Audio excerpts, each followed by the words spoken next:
লাইফস্টাইলে তোমাদের সবাইকে স্বাগত। আশা করি তোমরা সবাই খুব ভালো আছো, আমিও ভালো আছি, মোটামুটি ভালো আছি। তো ভিডিও শুরুর প্রথমেই বলতে পারবো না বা বলতে চাই না কেন কীরকম কী আছে, সেটা ভিডিওটা খুব একটা ভালো হয় না। তো এখন থেকে ভিডিওটা স্টার্ট করছি। আজকে হলো বৃহস্পতিবার, এখন বাজে ঘড়িটা কটা 9:05। একটু আগে পরেই উঠলাম, মানে এক্ষুনি জাস্ট ওরা গেল, আমি ভিডিওটা অন করলাম। তো ওরা এসেছিলো 7:30। দাঁড়ো বলছিলাম, ওরা এসেছিলো 7:30, তো 7:30 থেকে এসে 9টা পর্যন্ত পড়ালাম। তো ওরা মানে ওদেরকে একটু আগে ছুটি দিলাম, ওরা বাড়ি গেল।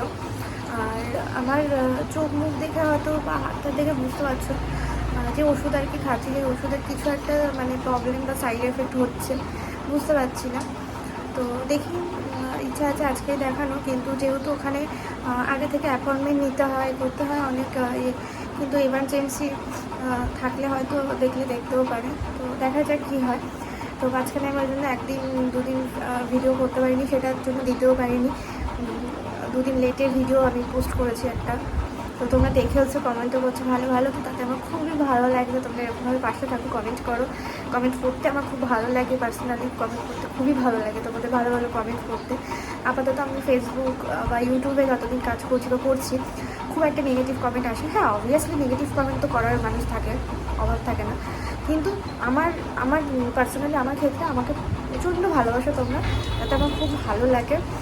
ব্যাক ক্যামেরা দেখাই তোমাদেরকে একটা জিনিস। তো এই যে আমার চা খাওয়া হয়ে গেছে, আর এই যে আমার হাতের যে মানে এই জায়গাটা, দুটো হাত একসাথে রাখলে তোমরা বুঝতে পারবে আমার এই হাতটা কতটা ফুলেছে। আর এই যে ভাই পড়া হয়ে গেছে, ভাই সব পড়া মানে সেদ্ধ সব তাই ভাই, তোরও ছুটি এনেছে আবারও। হ্যাঁ, আমার ভাই আজকে পড়াও দিয়েছে খুব ভালো, তাই তো ভাই? হ্যাঁ, একটুখানি এখানে এই দুটো হাত উঁচু করো, ক্যামেরাটা উঁচু করো, হাতে ওপরে হাতে এইখানে দেখাও, এই জায়গাটা আমার ফোলা নেই, এই হাতটা আমার ফোলা। এই জায়গাটা অ্যাকচুয়ালি হয়েছে আমার ঠিক এই জায়গাটা। তো এই জায়গাটা আমার পুরোটাই হাতটা এইখান দিয়ে নিয়ে এরকম ফুলে গেছে, এরকম সাইড পুরো। ভাই এসেছিলো বলে তো আমি দেখাতে পারলাম যে কতটা কি ফুলেছে আমার হাতটা। প্রচণ্ড ব্যথাও, আর কোনো কিছু ধরতেও পারছি না, হাতটা অবশ লাগছে। তো ওষুধটাও বন্ধ করে রেখেছি, কেন ওষুধের অনেক সময় সাইড এফেক্ট হতে পারে, কিছুই বুঝতে পারছি না। তো দেখা যাক, ফোন করি কি বলে না বলে। তো এখানে নিয়ে নিয়েছি ম্যাগি আর ডিম, যেটা আজকে আমি খাবো সকালবেলা। অনেক দিন পর ডিম ম্যাগি ভাজা, আর এখানে অনেক বাসন রয়েছে আমার জন্য। তো 7 টাকার ম্যাগি, তো আমার প্রচণ্ড খিদেও পেয়েছে, তাই জন্য এই যে দেখতেই পাচ্ছ 3 প্যাকেট নিয়েছি, আর একটু লঙ্কাও দিয়েছি, আর ডিম দিয়েছি। তো এইভাবে খেতে ভালো লাগে আমার। তো এখানে তো আমার ডিম ম্যাগি ফ্রাই হয়ে গেছে, খেতে জাস্ট অসাধারণ ইয়াম্মি ছিল। আর আগের দিনে একটু পাইছিল, সেটাও খেয়ে নিলাম। এরকম শুয়ে ভিডিও আমার ডেইলি ব্লগে কখনো করেছি বলে আমার তো মনে হয় না।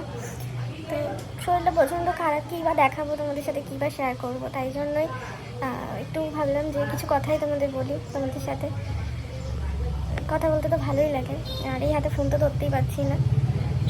তো যে ডক্টরকে দেখিয়েছিলাম অ্যাপয়েন্টমেন্ট ছাড়া, সেই ডক্টরকে দেখানো যাবে না। তো অ্যাপয়েন্টমেন্ট করেছি সামনের সপ্তাহে বৃহস্পতিবার, কিন্তু ইমিডিয়েটলি আমার আর কি এমার্জেন্সিতে দেখাতেই হবে। তো ওই জন্যই দেখি একটু পরে বেরাবো। তো ঘরে কিছু কাজ আছে, সেগুলো করি। বাবা রয়েছে, বাবা বাজার করে নিয়ে এসছে, তো সেগুলো টুকটুক করে তোমাদেরকে শেয়ার করছি, দাঁড়াও একটু পরে।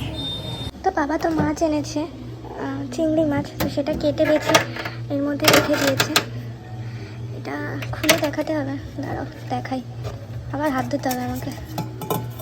তো এই যে ট্যাংরা মাছ আছে আর চিংড়ি আছে। ট্যাংরা মাছ আমার খুব ভালো লাগে খেতে, তাই নিয়ে এসছে আমার জন্যে। এদিকে খাটটা একটু ঝাড় দিতে হবে, রান্নাঘর, আর সেরকম কিছু নেই। আর এই শাকটা ঠাম্মি কেটে বেছে রেখেছে, কী শাক এটা আমি ঠিক জানি না। স্নান টান তো করা হয়ে গেছে, স্নান টান করে চলে এসেছি। চুল দেখে বুঝতেই পারছি চুল পুরো ভিজে রয়েছে। আর দেখি একটু পরে খাবো, খেয়ে দিয়ে তারপরে বেরাবো। বাইরে তো প্রচণ্ড রোদ্দুর আর গরম, জানি না আমার কথা বা ভয়েস কতটা কি তোমরা শুনতে পাচ্ছ, কারণ প্রচণ্ড আস্তে আস্তে আমি বলছি এবং কথা বলতে প্রচণ্ড কষ্ট হচ্ছে আমার। কিন্তু তাও যেহেতু আজকে ভিডিও করছি আর কোনো ভিডিও নেইও, তো তোমাদেরকে ব্যাক ক্যামেরা দেখাই। গপুকে খেতে দিয়ে দিয়েছি, তোমাদের ব্যাক ক্যামেরা দেখাই। তো এই যে গপুকে আজকে কলা দিয়েছি, কলা দিয়ে খেতে দিয়েছি। আর বাবা যেহেতু বেলা করে আর কি নিয়ে এসেছিলো ওই ফুল, তো ওই জন্য মা পুজো দেওয়া হয়ে গেছিলো ততক্ষণে। তো আমি ওই জন্য এখন ঠাকুরকে সব ফুল দিয়ে দিলাম। আর ভাই এই যে স্নান করেছে, ভাইকে পুরোটা দেখাতে পারবো না কারণ জামা পরেনি, শুধু মুখখানি দেখালাম, ইচ্ছা করে শুয়ে আছে। আর আরেকটা জিনিস, এটা হলো ওর দাদার প্যান্ট, যেটা সুন্দর করে ওর মা সেলাই করে দিয়েছে, দেখে কেউ বুঝতে পারবে না যে এটা দাদার, ওটা ওর পরেছে। আর এদিকে আমি কিছু জলের বোতল ফাঁকা হয়ে গেছিলো, বাবা জলও নিয়ে আসছে, তো সেগুলো ভরে রাখলাম। এই যে এখন যেহেতু প্রচণ্ড গরম আর ঠান্ডা জল লাগে, এখানে 1, 2, 3, 4, 5, 6, 7টা বোতল আছে। ও নিচেও রেখেছি একটা নোটা। আর এই বোতলটা আমি নিয়ে যাবো, তো ডিপে রেখেছি তাড়াতাড়ি যাতে ঠান্ডা হয়ে যায়। বাবা একটা না কথা বলতে বলতে প্রচণ্ড কষ্ট হয়ে গেল। আর এখন বাজে 1টা বাজতে 10 মিনিট বাকি। শরীরটা এতটাই খারাপ, খেতে কিছুই ইচ্ছা করছে না, তবু খেতে তো একটু হবেই। তো দুগাল ভাত এই যে দেখতে পাচ্ছ নিয়েছি, সেটাও খেতে পারিনি, দুগাল ভাত খেয়ে ফেলে দিতে হয়েছে। কী আর করবো, শরীর খারাপ লাগলে কিছুই খেতে ইচ্ছে করে না। কিন্তু কি বলতো, ওই গম্ভীর মুখ করে মানে শরীর খারাপ আহা উহু করতে না আমি একদম পারি না। তো মুখ দেখে হয়তো ভাবছো যে খুব হাসি খুশি রয়েছি, মানে খুব শরীরটা ভালো, একদমই না সেটা। আর যেতে যেতে দেখতেই পাচ্ছ আকাশটা কি সুন্দর লাগছে। আর ওই এক কথা, শরীর ভালো বলতে আমার খুব একটা ভালো লাগে না। তো যাচ্ছি, বেরিয়েছি।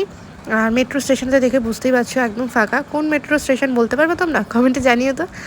তো একদমই ফাঁকা। তো তারপরে আর কি চলে গেলাম, গিয়ে দেখছি ওপরে স্টেশনটাও ফাঁকা, মানে সেখানেও কোনো লোকজন নেই। একদম দুপুর টাইম, আর এত রোদ্দুর, এই টাইমে আর কেই বা যাবে বলো কোথাও। আমার যেহেতু এমার্জেন্সি, তো ওই জন্যই যেতে হচ্ছে। মেট্রোটাও দেখলাম ফাঁকা ফাঁকাই রয়েছে। তো যথারীতি ভেতরে উঠে তো সিটও পেয়েছি। আর কিছু শ্যুট সেরকম একটা করা হয়নি, একদম সোজা নেমে পড়েছি। এটা রবীন্দ্র সদনে, ওখানে আমি ডক্টর দেখাচ্ছি আপাতত এখন। তো ওখানেই যাচ্ছি এখন, তো দেখতে থাকো। তো তোমরা যারা যারা রবীন্দ্র সদন গেছো তোমরা তো জানোই, এত সিঁড়ি, মানে পা ব্যথা। এমনিতেই আমার প্রচণ্ড পরিমাণে শরীরটাও খারাপ, তো কোনো উপায় নেই। দেখতেই পাচ্ছ কতগুলো সিঁড়ি। আমি একা একা এসেছি, আমার সাথে কেউ আসেনি। তো তোমাদেরকে তো বললাম আমি একা একা এসেছি, আমার সাথে কেউ আসেনি, এটা একদমই মিথ্যা কথা। কারণ আমি যদি মানে 2 পা এগাই, তো ও 10 পা এগিয়ে যাচ্ছিলো। তো ও বুঝতে পারছিলো, তারপরে আস্তে আস্তে হেঁটে যাচ্ছিলো। এত আস্তে আমি এমনিতেও হাঁটি না। তো বলছিলো তোর খুব কষ্ট হচ্ছে, কিন্তু কিছু করার নেই। মানে বিশেষ করে ওখান থেকে রবীন্দ্র সদন থেকে নেমে ডাক্তারের চেম্বার পর্যন্ত আমাকে পুরোটা হেঁটেই যেতে হয়েছে। কারণ কি বলতো, ওখানে না কোনো ওই টোটো অটো, মানে আমাদের এদিকে যেরকম এত অ্যাভেলেবেল, ওইদিকে একদমই না। তো আমরা 2nd ফ্লোরে চলে গেছি, এখন এসির মধ্যে বসে আছি, মনে হচ্ছে কত শান্তি আরাম লাগছিলো। কিন্তু এরপরে যখন বেরাবো তখন তো পুরো একদম যাচ্ছে তাই অবস্থা হয়ে যাবে। তো এখন ডাক্তার দেখানো হয়ে গেছে, বাট এখন বেরাচ্ছি। ইচ্ছা আছে এর পরের বার যখন যাবো একেবারে গাড়ি নিয়ে চলে যাব, কারণ অনেকটা নাহলে হেঁটে হেঁটে যেতে হয়, জানো তো।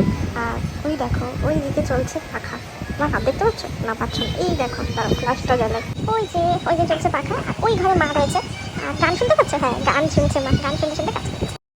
তো আজকে বিকালবেলার পড়া ছিল, পড়তে যেতে পারিনি। শরীরটা এসে এতটাই ক্লান্তি আর কষ্ট হচ্ছিলো যে ঘুমিয়ে পড়েছিলাম, একটু শুয়েছিলাম। তো গোপুসোনাকে খেতে দিয়ে দিয়েছি।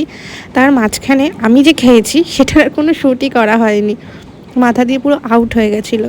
তো এখানে এতগুলো ওষুধ তো নাম, মানে সকাল বিকাল খেতে হয়, তো ওইটা না মনে থাকে না। তো তাই জন্যই কাগজে করে লিখে রেখে দিয়েছি সকাল বিকাল রাতে দুপুরে কীরকম কী খেতে হয়। তো আর কি, খাওয়া দাওয়া সব কমপ্লিট, কিন্তু আজকে একটা ব্লান্ডার হয়ে গেছে। আর ব্লান্ডারটা এটাই যে খেতে খেতে একদম মনে ছিল না ভিডিও করতে, তো ভিডিও করা হয়নি। আজকের ডিনারে ছিল ঝিঙে দিয়ে আলু পোস্ত, তার সাথে রুটি, আর তার সাথে মিষ্টি মিষ্টি হিমসাগর আম, যেটা বানিয়ে এসছে।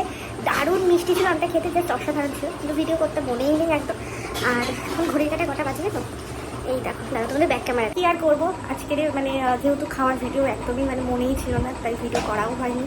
আর কি করবো বলো, একদম মাথা থেকেই আউট হয়ে গেছিলো। এখন মনে পড়লো যা, মানে তো ভিডিও শ্যুট করতেই মনে গেল যে ওইদিকে মা জলের বালতি নিয়ে ভেতরে গেল, যেহেতু বেসিনটা আছে, বাট বেসিনে কল লাগানো হয়নি, কারণ রাস্তা দিয়ে আমাদের অনেকটা ভেতর, মানে ওইদিকে বেয়ে আর কি লাইন নিতে হবে, অনেক ঝামেলা, তো ওই জন্য হয়নি। তো আজকের ভিডিওটা এইটুখানি। ভিডিওটা ভালো লাগে like comment share and subscribe করতে ভুলো না। ভিডিওটা শেষ করে দিলাম, কিন্তু তারপরে মনে পড়লো যে এই শ্যুটটা নেওয়া হয়নি। আমি তো লাস্ট পর্যন্ত ভিডিও শ্যুট করি, তো এই শ্যুটটা কেন বাকি রাখবো, তাই এইটাও নিয়ে নিলাম। ধূপকাঠি জ্বালিয়ে দিলাম, নাহলে প্রচণ্ড মশা। তোমরা কারা কারা করো কমেন্ট